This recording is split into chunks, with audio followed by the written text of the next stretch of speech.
Hello, spooky crew. Our tote bag drawing is officially closed, and we just want to say a massive thank you to everyone who entered. We are so grateful for the love and the support, and we have loved reading your reviews. Missed the tote? No worries. We're still sending out high-quality vinyl stickers while supplies last. Just email us proof of your rating and review along with your mailing address to thespookydarlings@gmail.com, and we'll get one headed your way. Quick promise, your address is only for mailing the sticker. No emails, no selling info, no funny business, just spooky gratitude. Thanks again for supporting the show. You are the reason we do this.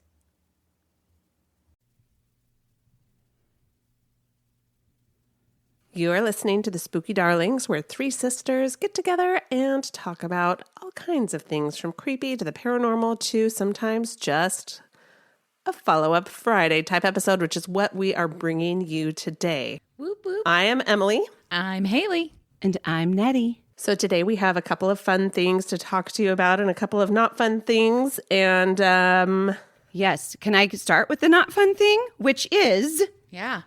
listen, Haley recommended a podcast called Bethstead. oh, great. And then like a week went by and I finally started it.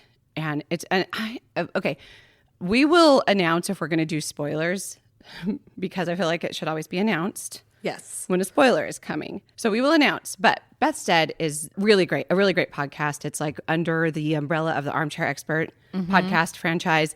And I don't want to say too much about it, but I knew that it had something to do like with someone dying, and it had something to do with podcasters. That's kind of all I knew going in. And then all of a sudden there's a twist where you just find out someone is not who you think they are. So I texted the sister chat, oh my goodness, twist in Bethstead. I think I had originally texted starting Bethstead, really loving it.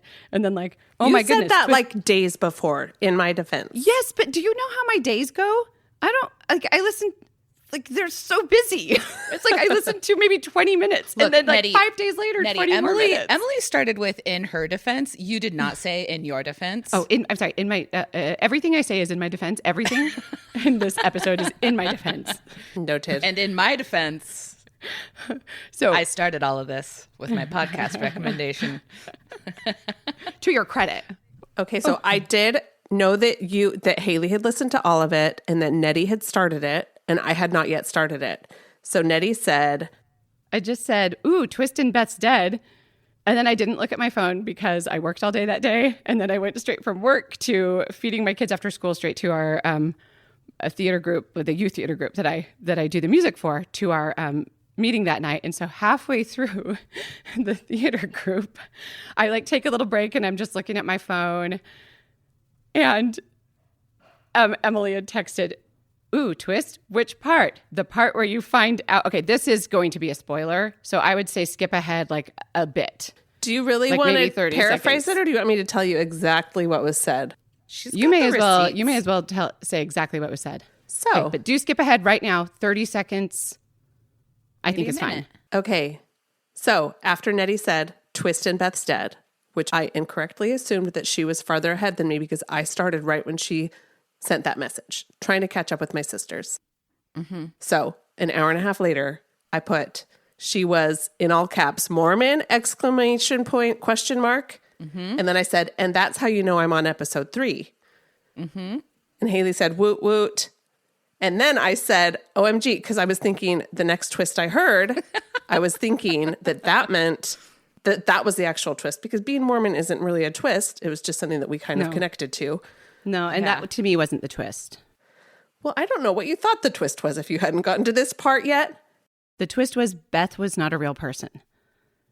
That Beth was not real. That was the twist. That they were being catfished. I didn't know who the person was. The twist to me was Beth was not real. Wish I had that photo of your face, Emily. Well, you got a recording of it. So listen, I'm sorry. I thought I was catching up and was just like letting you guys know that I was late to the game, but understood the reveals that you already knew. And I'm really sorry. I hate it when people ruin stuff for me. So, and I'm not going to even say what the other part was that I revealed. Because there's so much She more revealed, to it. there's so much more, but she revealed something else major. But the funny thing is that when I finally sat down and finished the episode, because I was midway through episode 4, it was like within 3 minutes of the podcast I was listening to, they revealed what you revealed. Because I remember being like, literally, I was 3 minutes away from this. So Emily, she would have had a spoiler anyways. But my friend Kelly comes into the kitchen because I'm sitting there and she's like, oh my gosh, is everything okay? And I was like, oh yeah. And she's like, you look really upset. Are you all right? And I was like, listen, I'm listening to this podcast and my sister just sent me a spoiler. And then I told her the whole conversation and she was like, she thought it was hilarious, really. She thought it was hilarious. I'm like, so now I know. But the funny thing is that I had so much conversation had happened. So when I opened up my phone, all I saw was the last one. So when I quickly scrolled back up and I was like, oh, they have had a long conversation about this. I saw the part was, and she was Mormon. Then in my mind, I was like, oh, the professor was a woman, first of all. So in my mind, I was like, okay, so now we know it's a woman and was a Mormon woman. And so that's when I was like, look, I scrolled ahead and I saw other stuff that clearly I didn't know yet. Because I did know that the fake character Beth pretended to be Mormon. Mm-hmm. But when I scrolled back up, I thought you were saying that the professor was Mormon. So well, I buried more twists that you got to untwist. And yes. And so then I was like, I kept waiting for it to be a woman. And I was like, oh, I somehow decided it was a woman. How? And it was because she was Mormon. It was like, oh, so that's what happened. Hey, you know what, Emily? You just gave her more mysteries. It was funny. That's what I'm hearing. I mean, it was really actually funny. But no, I was not mad at you, Emily. I just was like, all I said was twist and Beth's dead. I didn't give any other information. And you're like, which one? Well, the funny thing is that it was an hour and a half later. I was just trying to catch up, and it was an hour and a half in real time later that I caught up to what I thought was catching up. That was the first twist that I thought I heard. And it sounds like in your mind, Emily, Nettie is listening ahead of you all this time. You didn't know that she wasn't. Yes, you had no idea that I had not been. Have her schedule. No. Which brings me to my next proposal. Can you please send me screenshots of your timestamps of any podcasts we're both listening to so I won't put my foot in my mouth again? I'm sorry, though. I did feel really bad that I spoiled it. But also, who hasn't been there? Oh my We've gosh. all been there, been the spoiler. I may have been the spoiler, but it's so funny because back when I was watching Bachelor on the reg, I remember that I wasn't able to watch the finale for some season one night. So I didn't know who the guy had chosen. And it was like the next night, I'd avoided social media. I'd stayed off the TV. I had completely made it so that nothing would be spoiled. Media blackout. My mother-in-law goes, so did you watch the Bachelor finale? And I go, no. And I have been so careful to avoid everything so that it wouldn't be spoiled because I haven't had a chance to watch it yet. And she goes, oh, he chooses, I can't even remember. She goes, oh, he chooses blah, blah, blah. Well, there you go. Now you don't have to watch it. I was genuinely like, Linda? Devastated. Linda? She was like, well, now you don't have to watch it. She just saved you so much time. Oh, she's so nice. I always think about that because it's like, it was so clear by me saying, I've avoided everything, clearly trying not to find it so I can watch the reveal and enjoy that. And then in her mind, she's like, I'm going to do her a favor and save her that hour and a half. She is very much about using time wisely. Yeah, I think your mistake was not letting her know how much it meant to you and how invested you were. Perhaps. Perhaps. Or just no, and I don't want to hear a word about it. Yes, which I thought was clear when I said, no, I've been avoiding everything because I haven't had a chance yet. But you had to say it more explicitly. Yes, which is what I say to my clients when they're like, oh my gosh, I have so much to catch you up on. And I go, I don't want to hear it. Everyone, all her clients know she's joking because Haley wants to hear everything. I want to hear it all. Oh, so no, at a Christmas party, I remember talking to a couple of neighbors about that. Remember that article that we talked about some moms that got together and solved a cold case in California? Yes. You mean my dream? Do you guys know how many friends have sent me that going, Nettie, are you in? And I'm like, yes, of course I'm in. And I'm team captain. Well, so, I mean, I had this conversation just about the news article that I had seen. And then my neighbor texted me. She was like, I just finished the audiobook Carpool Detectives. Thank you so much for the recommendation. And I was like, did I recommend an audiobook called Carpool Detectives? So I before responding, I quickly Googled it and read about it. And I was like, oh my gosh, it's just a book about those women. Anyway, so I quickly downloaded it and started listening. And then I was like, this is dumb. I can't finish it before I respond to her text. So I was like, I didn't actually recommend it. It was just this whole funny conversation where she was like, oh, I thought you did. I was like, no, we just talked about that article, but now I'm listening. So I did listen, and it was a fun book. And they changed a lot of like details just for the safety of the women that were like in the investigation. They changed names and details of the actual crime, but it was actually a fun one to listen to. And I kind of loved their like dive into actually figuring out a crime. I'll have to put that on my list. Yeah, it was called Carpool Detectives. It was a fun one. Carpool Detectives. Carpool Detectives. I can't wait. It'll be cool. I love that case. I love that one. And then I love the one with the students in Texas solving that cold case that we also like talked about in our sister chat, like from that university. Yes. I think it was it SMU? I think so, where they looked at all of the old case files and they were like, and okay, there's been an arrest. All of the males that were suspects are like, okay, so this one's been vetted, this one's been vetted. And they were like, oh, there's one female in the mix. Let's look at her. And it ended up being this woman that they just hadn't taken a careful look at. It was not SMU. It was UT Arlington. It was students at UT Arlington. Yeah. It's so amazing. Yeah. I love it. Amazing. Really cool. Well, and like brings closure for, and like the daughter of the woman who was murdered, like just like listening to her reaction, because they played that, I think, on the TikTok that somebody sent, sent it? One of us, Emily I don't know. sent it. At this point, it's a blur. We've sent a few back and forth about just like people mentioning that story on TikTok. So yeah, you know that I like to resend TikToks that you've already sent. I appreciate it. You're welcome. And I'll do it. But the daughter's reaction, just like you hear her breaking down in tears, just having answers about her mom. Yeah. Because like it just had been that mystery. And yeah, that daughter was 6 years old when her mother was killed, and it was just a tragedy, but really amazing that they were able to find some closure. I love it. It's my favorite thing. Yeah. Speaking of TikTok. Yeah. Oh, yeah. So if your ads are like mine, everyone on TikTok is trying to get you to buy comfort sweats. And so I'd looked at a few ads. You know, once you click on them, what do you like to call them? I don't want to say it because I'd have to edit it out. Fart. I call them Comfort. The Comfort sweats. It says COMFRT. Okay. I read it as Comfort. Like, come along and fart. Fart in these comfy sweats. Anyways, gross. But I had seen, I know, it's gross. But I had seen so many TikTok ads, and then I finally, and they're all like, right now, flash deal. So I clicked on one that was like, right now only, like $6 for the sweatshirt, $5 for the bottoms. And it was like, oh, this is the cheapest one I've seen. And it was like, deal lasts for 1 more hour. So I was like, oh my gosh, like even if they end up not being the actual sweats, like that's super, super cheap for a sweatsuit. So I went ahead and ordered it. And then it was like $20 shipping. And I was like, oh, that's kind of a lot, but whatever. Like the total was $25.99 or something for everything. So I ordered it. And then like a couple days later, I was like, I should check on the shipping for that. So I like went and opened up my TikTok account. No record of it, but I was charged. But I have to go through and like, what do you call it? Like dispute. Contest. I have to, go and dispute the charge. But yeah, it's like my TikTok account has no record of it. It said that I never made that purchase, but I did. Wow. And I was scammed. Skiddly diddly damned. That happened to me once when I saw a video for these super cool gloves. I don't know why I thought my husband needed them, but they were gloves with LED light bulbs on the tip of each finger, so you could like do stuff at nighttime if you needed to like that for Jason.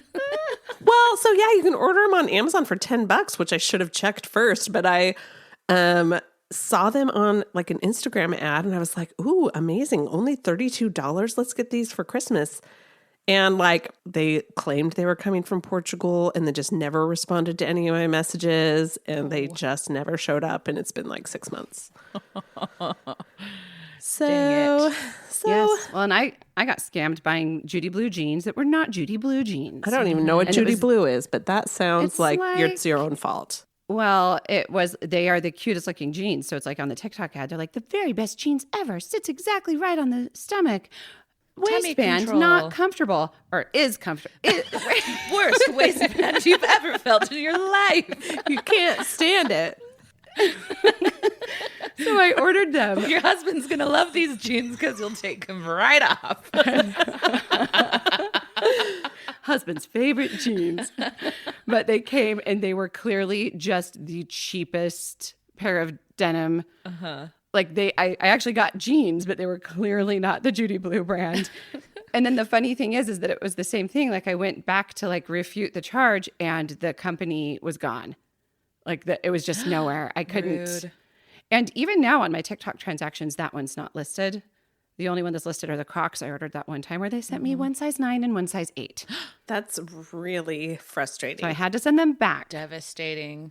Well, I'm glad you Yes. got your money back on And that one. Yes, that one I got my money back, but I also paid like a normal price for those Crocs. But I think that my days, you know what? I did have success with the Black Honey Clinique lip balm. Yes. That I got. Love it. I ordered twice, came exactly as promised, was the real thing. So are you guys thinking what I'm thinking? What? That we start a new podcast just about TikTok purchases? TikTok skims.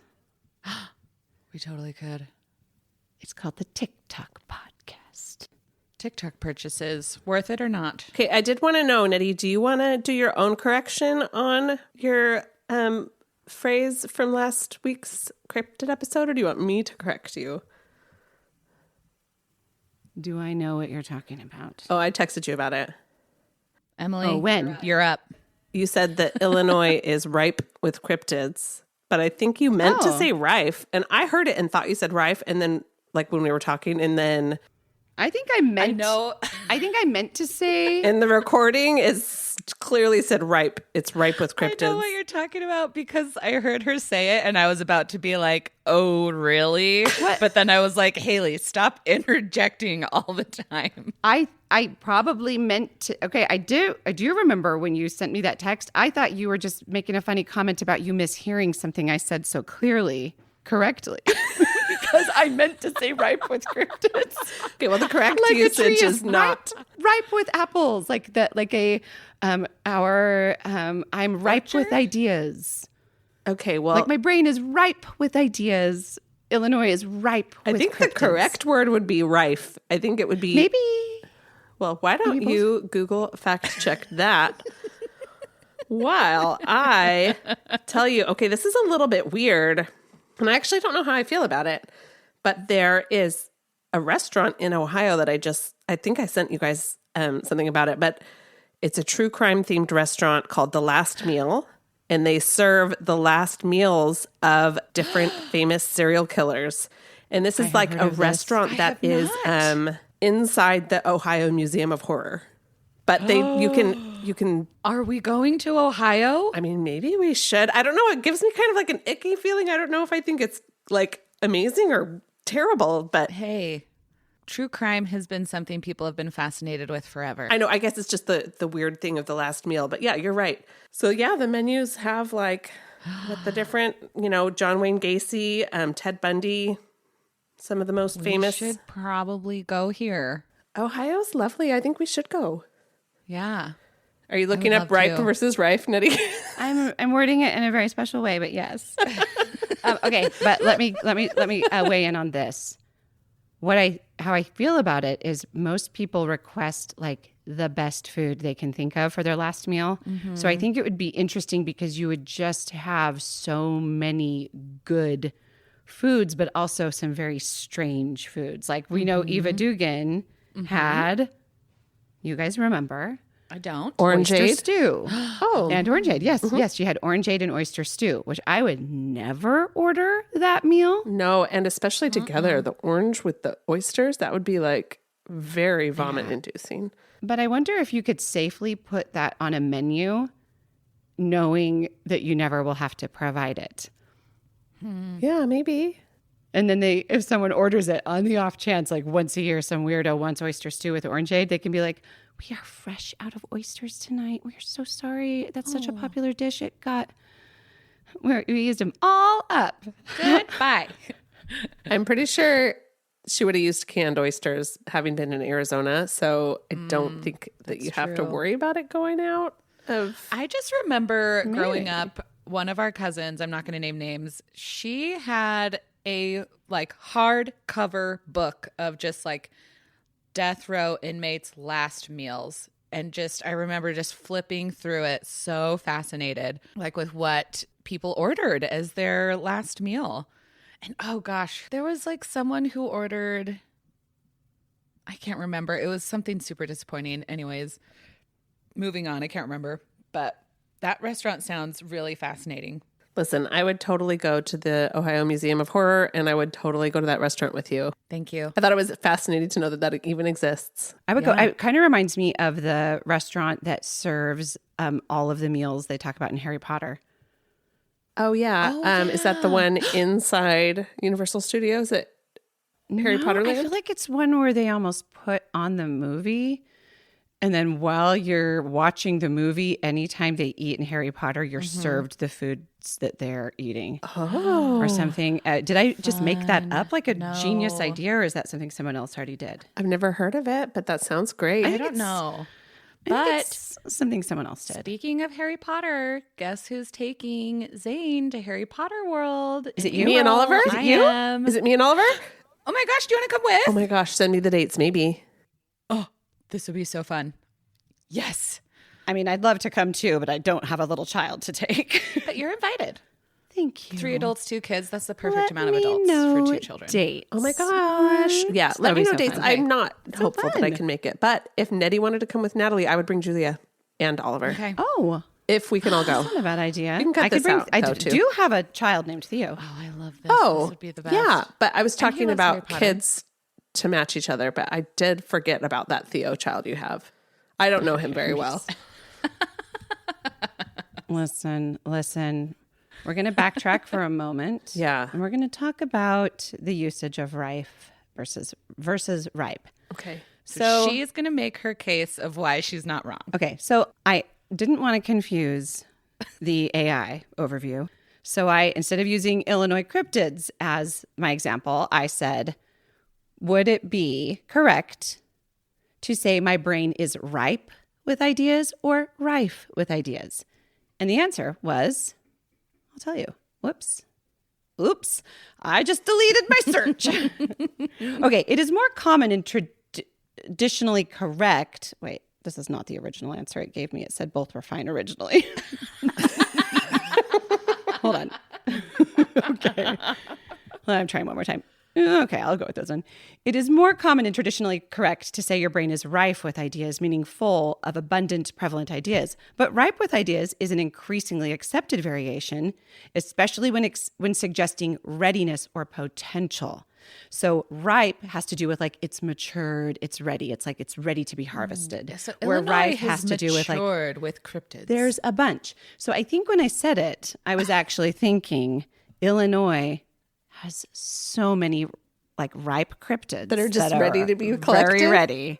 Okay, yeah. Well, my AI overview says that rife is correct and ripe is incorrect because it sounds unnatural. It sounds off unless you're being playful. But tell me how you worded your question.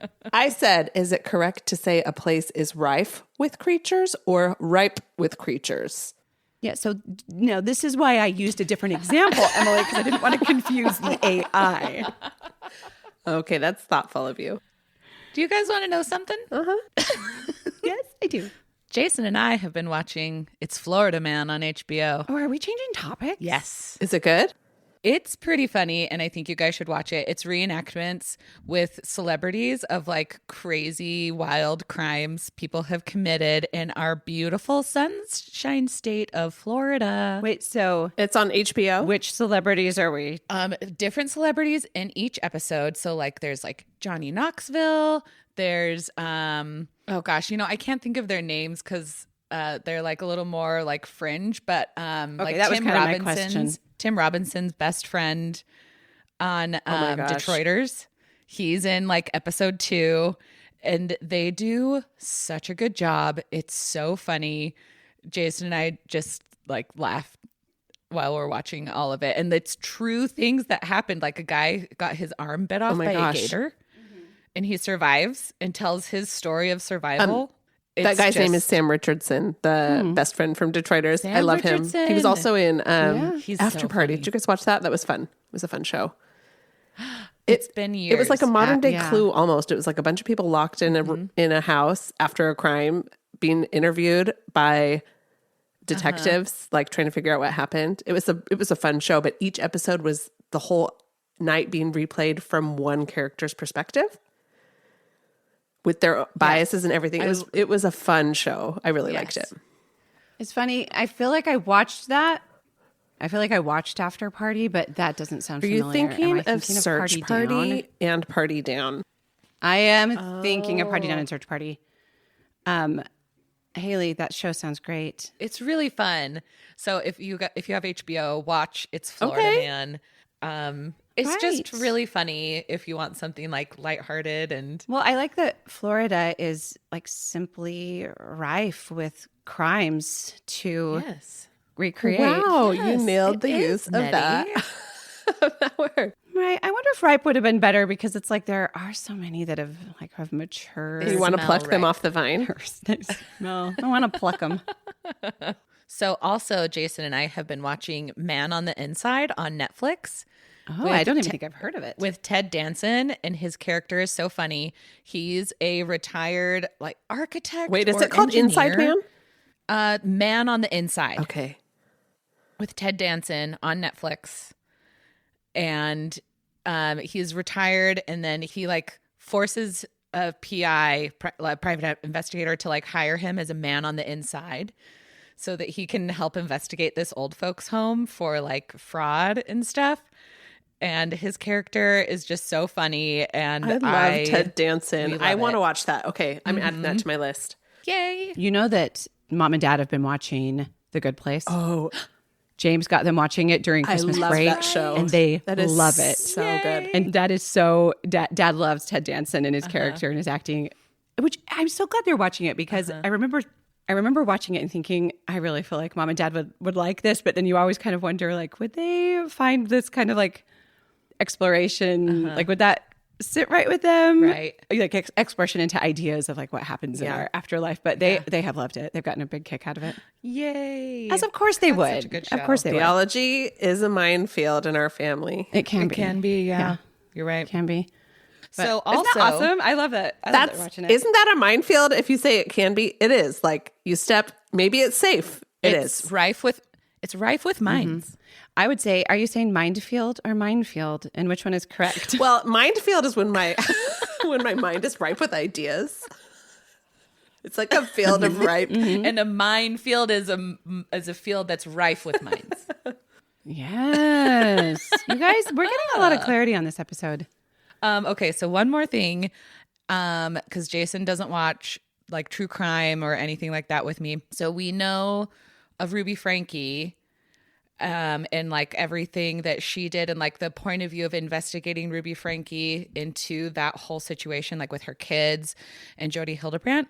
But I've been watching Evil Influencer, the Jody Hildebrandt story, and this is investigating Jody Hildebrandt. And Yes. there's like I wanted more on her side of the story because of so many people coming forward talking about how she ruined their lives. Wait, is it actually her side of the story, her point of view, or just from her side of the story? It's Other investigating people's? her. It's more okay. So it's focused on her, not just the Yeah. Ruby Frankie stuff that was horrific, but like her. This was It's recommended starting to with me Jody on, Hildebrandt. my friend Kelly recommended that to me on Friday night. And she's like, I'm normally not into true crime. It was kind of new for me, but I tried it. And because her dog just had 10 puppies. So she's like staying up all night feeding these 10 puppies. So she's like, I had to have something that I could just kind of watch. And she's like, and I'm obsessed. So then I was like, Yes. oh girl, there are so many things you need to watch now. And the connections between Chad and Lori Daybell and their like belief That book, system. Visions of Glory. And Ruby Frankie and Jody Hildebrandt. So anyway, I think Kelly's got a lot of work to do. Okay. Well, we finished Broadchurch. We finished season 3, and I know we're a few years behind, but you know, David Tennant. What's that it's- on again? Oh, I think it might have been on Netflix, but I could be wrong. But that's David Tennant and Olivia Colman. It's just like a British procedural.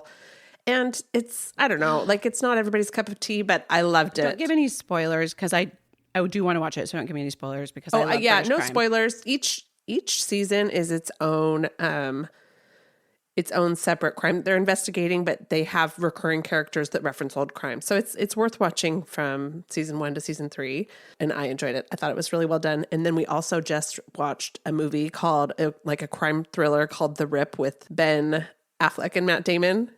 Have you guys heard of this? Oh, The Rip? I haven't even heard of it. I would call it like a crime thriller, like a fluffy crime thriller. Like it was good, but kind of a fluffy crime thriller with Ben Affleck and Matt Damon. It was fun to watch though. Okay, they're fun. I Yeah, think they're fun they're a actors. good little, a good duo. It's fun to see them together every time they collaborate. It's great. Well, Yes. Brent and I are about halfway through Pluribus, and it's good. I really like Okay. it. Both of you should watch it. I didn't know anything about it going in. When I watched episode 1, Brent was just like, hey, do you want to watch this TV show? It was recommended to me. And, guys know that I just don't watch that much TV because I fall asleep. I stayed awake for the whole first episode. But what I loved was the discovery of what it was about, not having done any research into it. So I really recommend it. But if you don't know anything about it, just watch the first episode and sort of discover the topic. Yes. That's my recommendation. It's really good. That's No, on that HBO, one's right? on. It might be on Apple. Apple. It's either Okay. HBO or Yeah, Apple, I think. we watched it and it was good. Do you like that actress? Yeah. Okay. Do you Yeah, like I her? like her just fine. Yeah. Which one? Which one? The main actress, the main blonde one. I don't know. She just seems a little yeah. unlikable to me. But we did watch it, and I recommend it. But I think that was her character is supposed to be I guess. I mean, a little bit like, I think she's almost an anti-hero. You know what I think we need here is I need to watch it, and then Yeah. I'll weigh Yeah. in as well. Yeah. Because I would say I almost found her almost like Agatha Raisin, where she's she's a little bristly. Yeah. the anti-hero. Yeah. But I'm liking it, and I'm liking just the entire premise. Okay, and just so you don't try to correct me on the next one and say I said bristly, I meant bristly. I actually don't listen with a critical ear, Emily. Speaking of her breasts. I meant breasty. Well, my friend, this weekend, my friend came into town, Elisa Rashid, and she bought this like couples game where it's like, deep question couples game called like Questions for Couples. But she decided to bring it in, and like she and I played it together. And then Lola and Natalie were in the room too. So we all played it together. She kept having to skip questions. She's like, oh, this one's clearly for a couple. But it was really fun because it was just questions like, what, do you have a teacher that you disliked? Yes. Or things like, is there a moment that you relive that you wish you could like take back, like an experience you had that you could take back? And it was just so fun to kind of like rewind and like each of us talk about our thing. And Natalie, of course, just continually shocks me with her answers because it's like, if there's something you could try and you'd be okay, like what would it be? And so like I, of course, was like, well, skydiving. I would love to try skydiving. I won't do it right now because I just know that it's going to go wrong. But if I knew 100% it would go fine. And so we're all, saying our things. And Natalie's like, Coke. Oh. Perfect. And then Lisa's like, whoa. And then she's like, Nettie, are you surprised? And I'm like, no, because this, like, Natalie Natalie just- loves the shock factor. she's always going to say something She to shock takes me. after her aunt, Haley. Oh, well, yes. It was funny. Oh, I love It her. was really funny. It was just kind of, and then Brent even came down and joined us for a bit of it. But there's a version for friends too, she told me, but she bought it for her and Akil. But the other thing we did, and we tried to get Haley to come along, but Haley wasn't feeling very well. But Lisa, and this was all Lisa's idea. She's like, I want to go. I want to get keys to the Liberty Theater, and I'm going to take your EMF reader, and I want to see if that place is haunted because I've always felt like it is. Okay, so we grabbed Brent, like, let us use his keys. We went down and had the EMF reader out. And at first, we walk in, and I had the EMF reader out, but she couldn't see it. And she's like, I don't feel anything. Do you feel anything? And I'm like, no. And then she's like, is your EMF reader saying anything? I'm like, no. It was kind of interesting because we went around the entire like main floor, and then we went down into the basement, into the part under the stage, nothing. And then when we went upstairs, like into that, the projector box, this is an old theater that's getting restored. Just for backstory, it's getting restored in our town, called the Liberty Theater. It's about like halfway through the project, and it's like constantly waiting for funding. So it'll eventually be done, but it's right now still an abandoned theater. Like full chills as we walk into the projection box. Lisa, I think I had turned my EMF reader off at this point, and she's like, "Oh my gosh, I just feel it's really weird. I just feel so tingly." And I turned it on, and it was kind of like just sort of mildly reading stuff. But then we went over into this corner where they had one of the really old theater chairs, like the original chairs, and it was lighting up. I have some photos of it. And then she kept going, "I just feel like there's something like it's on my back." And she's like, "Will you just take the EMF reader and check my back?" And I was like, it was lighting up all the way to red, like on her back anytime I touched it. And I was like, "Okay, take your phone out of your pocket, take your AirPods, like anything that might be like messing with the reading. Let's like put it way over here and try it again." And her back was lighting up. And when we left, she was like, "Okay, whatever is on my back, you have to stay here. You can't come with me." And I like brushed off her back and I was like, "Spirit, depart," whatever, just kind of joking around. And then I checked her back, nothing. And then as we left, she goes, "I mean, you can walk me out. You can stay with me until we're out of the building." And then I checked her back again. And right after she said that, she lit up again. Like the EMF reader was lighting up. I was like, "Lisa, we just got it off. Invited it back on. Just invited it to come with you." It was pretty funny though. But we had a really fun time. It's spooky. We want to go back at night and dress really warm because it's freezing in there. I feel better now, so let's do it. Did you brush her back off again? I did as we left. And she said she still felt like something came with us in the car. But then when we got to Haley's house, when we got to Haley's, because we went and just went to say hi to Haley. Hey. When we left Haley's house, she was like, "Okay, I don't really feel it anymore." So she left it at Haley's. Mm-hmm. Oh, nice. You're welcome. I didn't even think about that. Yes, I think we dropped a ghost off. Well, we at your house. Traded for those garbage bags full of clothes. Yeah, that's probably, the ghost was like, "There's no room for me now." So the other thing is, Lisa told me about this kind of like paranormal experience that she had.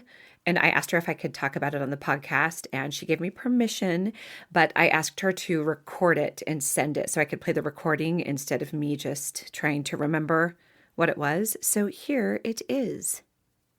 I want to give a little bit of background on my sister. She recently, well, I guess it's almost been a year now, passed away. She passed away in May of 2025. She was 2 years younger than me. So she was 45 when she passed, which is pretty young. All of us Hendrickson kids grew up in a home with a lot of trauma. And Mandy was the youngest and got quite a bit of it and just never really developed strong coping skills. As far as I know, didn't pursue therapy as an adult, didn't get very much of it as a child or young adult. And so she developed some pretty dysfunctional coping mechanisms into her adulthood that actually ended up leading to the heart attacks that she had that was the ultimate reason why she passed on. She also had some pretty rough personality characteristics in her adulthood that made having a relationship with her pretty difficult. I don't know if she had any diagnosed mental health conditions, but I suspect that there were some things that manifested as a result of her trauma that made it really difficult to have a relationship with Mandy. And so a few months before Mandy passed on, I chose to block her from social media and from being able to call me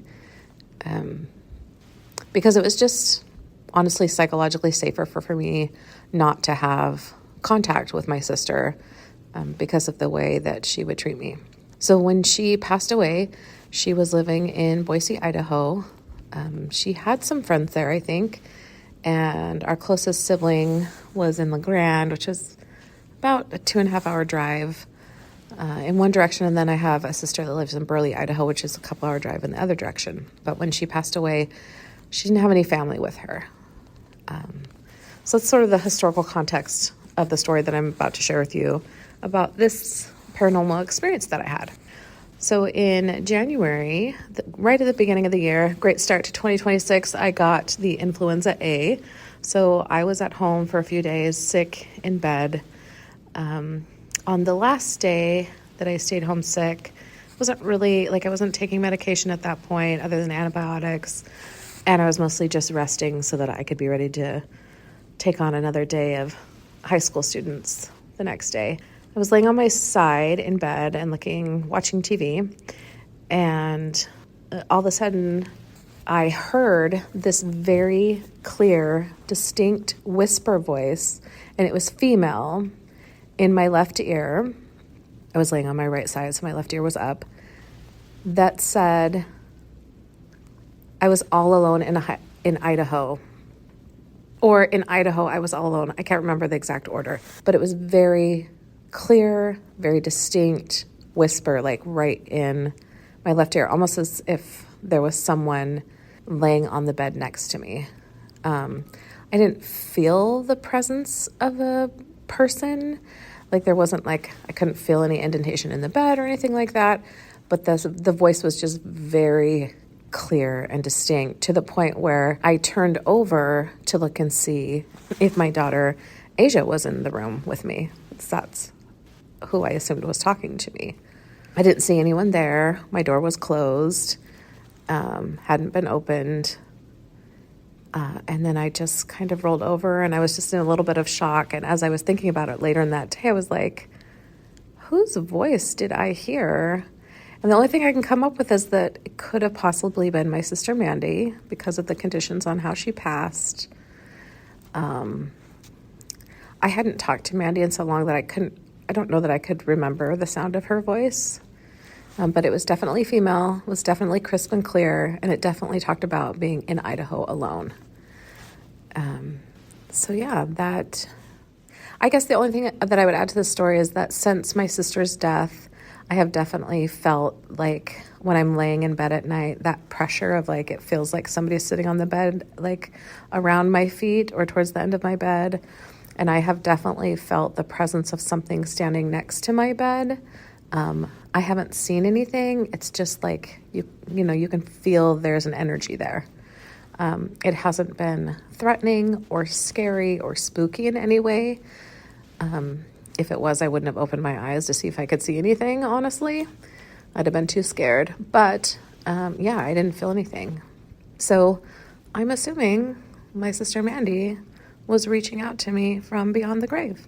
So that is my most recent paranormal story. She told me I could share the story, and and told me I could use her name. Yeah, thank you, Lisa. A little. And by the way, she stayed the night at my house 2 nights, and she did not see any ghosts or have any ghostly activity either night. So, because the last 2 times she had stayed previously, she had really spooky experiences, which we talked about earlier. Mm-hmm. I don't remember on what episode, but we had read on a follow-up Friday. Mm-hmm. Wow. Yeah. Wow. Yeah. Love it, Lisa. Lisa, thanks for letting me share that. Yeah. Wonderful. Mm-hmm. Well, we have a lack of snow here, and it's an important thing for our family. There's no snow up at Anthony, so we haven't been able to make it up there. Zane is super bummed. He was crossing his fingers for snow all summer, and so if we could cross our fingers for snow in February, we would be so When you grateful. said he was crossing all summer, did you mean last summer he was crossing his fingers for this winter to have? All summer, he was like, I can't wait for winter. He's like, I can't wait for snow. And he had his fingers crossed while he said it. Mm-hmm. Which, honestly, the universe probably thought he was lying because he was crossing his fingers. That is a confusing one. Is that hope, or is it Cross your fingers for informing hope. of a lie? Or is it? Or you cross your fingers for deception. Yeah. Both, huh? Maybe he needs to clarify. Universe, I'm crossing my fingers because I want snow, not because I'm lying right now. I want snow. He was hoping for snow all summer. Yeah, I know my son's been a little bummed too, but he was able to go up last Saturday. Not like a couple days ago, but the week before. And ski. I think you guys went up that weekend too, but on Friday. We went up on Friday and Sunday. And so it's just been a real bummer for snow so far, but let's crossing our fingers or and it's important for our area for the farming and for fires. Like if we have a really, a winter where we don't get a lot of snow, things just end up a lot drier and we end up, just be at a higher risk for fires. Well, okay, so we usually try to keep it pretty light on our follow-up Fridays, but I did want to take a moment just to acknowledge the news that's going on in Minneapolis. And if you're not interested in this, feel free to skip forward a couple minutes to the end of our follow-up Friday. But we just wanted to acknowledge what's going on in Minneapolis involving the federal agents and the reactions from the community and civil rights groups. So just, we just felt kind of like it wasn't something that we could ignore totally. So just regardless of your views on immigration or on immigration enforcement, we just wanted to say that the loss of a life and the pain that it causes in affected communities is something worth recognizing and acknowledging. Yes. Yeah. And I mean, we're not here to endorse any political agenda, but I think I can speak for all of us when I say that when enforcement actions result in a death and all of the widespread community fear, that's something that everyone is wrestling with. People from all walks of life are wrestling with that. Yeah. And we condemn the use of excessive force and also the lack of accountability. I mean, without accountability, how can we have law and order? So it's just really, it's just weighed heavy on us, and just knowing that it could happen. If it can happen there, it can happen anywhere. And it's just something that we're watching with. We're watching it closely. And our hearts go to those who are affected by it. And thank you, listeners, for, it's one of those things where we do try to kind of keep our FUFs light, but it is something that we wanted to speak on. It's important. It's deeply, deeply affecting a lot of people. So I have, so we don't end on something dark. I have something, a funny news article that came out in the last couple days. If we want to transition. Yes. Only if the transition has to do with. It doesn't have to do with comfort sweats, but it has to do with farts. Okay. I was trying to give you a setup for your transition. Nailed it. So, oh my gosh, you guys, Oliver's birthday's tomorrow, and I got him a fart machine, a remote control fart machine, so he can use it for himself or to trick friends into thinking their other friend farted. I'm my so gosh. excited. Yes. Okay, so I found this news article on IndianDefenseReview.com, and the article says, sniffing your own farts could protect your brain and prevent Alzheimer's. No joke. Science has proven it. Oh my gosh. One of our cousins that I was close to, so you guys can guess which one, but I'm not going to say their name out loud, but she used to put her knees inside her t-shirt and put her nose in there and then say, "Do you ever like the smell of your own farts?" Oh, no. Well, her brain's protected because according to this study, hydrogen sulfide, which is the same gas responsible for the smell of farts, could help regulate the processes that lead to cognitive decline. It says, quote, our new data firmly link aging, neurodegeneration, and cell signaling using hydrogen sulfide and other gaseous molecules within the cell. Wait, so it doesn't have to be your own farts. It could be anyone's farts. It could be anyone's farts. You just go smell other people's farts. So if you happen to fart, which I know neither of you ever have, neither have I, but if we happened to, and someone was like, oh, that smells, we could be like, you're welcome. I just helped you with your cognitive ability. Alzheimer's. Yeah. And this is a situation where you could use rife or ripe interchangeably and they would both be appropriate. Emily. Yes. So the article goes on to like talk about their helping reverse memory loss in mice through flatulence. And But okay, riddle me this. no. If it doesn't have to be farts. Mm-hmm. It could just be that whatever chemical you The said. sulfide, the hydrogen sulfide. Does hydrogen sulfide always smell like a toot? Could we possibly just have some sort of aromatherapy with hydrogen sulfide where we're able to get the benefit, but it doesn't smell like a toot? Just come up with a new business idea? Timestamp? No. Trademark? Trademark. Yeah, Patent. trademark. Yes. Patent. Yeah, if only those remote control fart machines really also emitted this brain saving gas. Yeah. So, Wow, that is interesting. Well, sorry to leave you all on this super gross note. I mean, I have another funny one if we don't want to end on farts. Let's hear it. All right. This one comes from Dextero.com. And it says, American dad wakes up speaking fluent Spanish after every surgery. Oh my gosh, that's hilarious.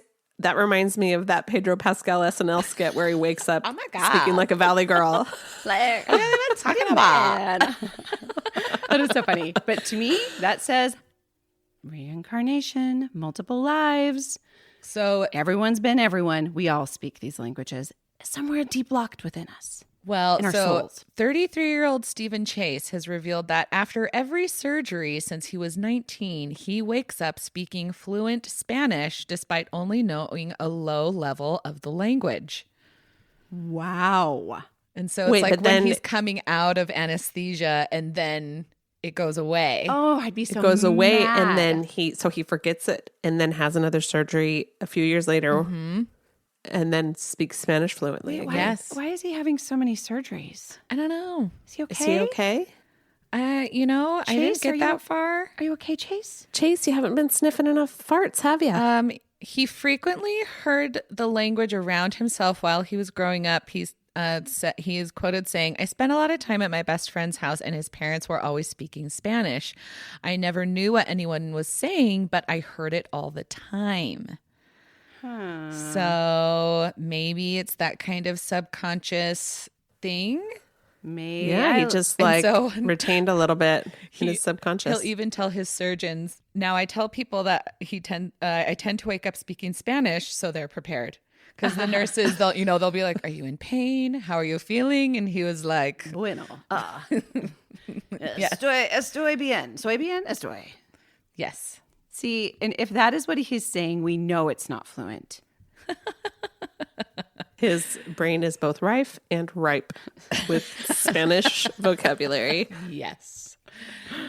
And I mean, that's it. Yeah. Thanks for listening, everybody. We appreciate you. If you have a moment, would you please stop and rate us 5 stars? And we love written reviews. And just a reminder, the end of our tote bag promo, being able to be entered to win a free tote bag, is the end of this month. We're going to do our drawing. So if you'd like your Spooky Darling sticker, all you have to do is write us a review, send us proof, either screenshot your review or your comment on an episode if you're on Spotify. Send it to thespookydarlings@gmail.com. And you'll be entered into the drawing for the free tote bag and you'll get a free sticker.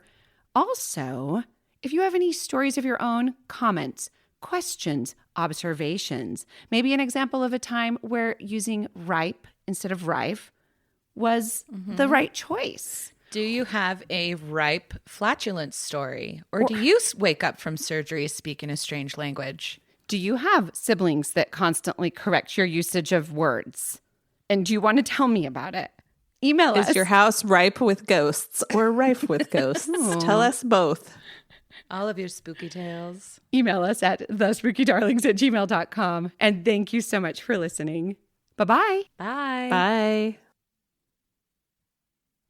5 smells. 5 stars. 3 sisters.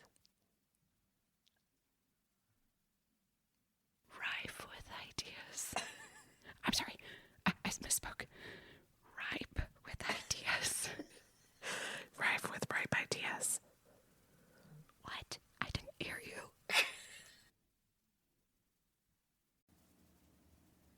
Before we disappear into the shadows, don't forget, we're still sending out vinyl stickers. Leave us a rating and review and email us proof to thespookydarlings@gmail.com, along with your mailing address, and we'll send you some spooky snail mail while supplies last. And if your heart is still mourning that tote bag, may we gently tempt your way toward our merch store at thespookydarlings.printful.me. Treat yourself. You deserve it. Thanks for listening. And as always, stay spooky.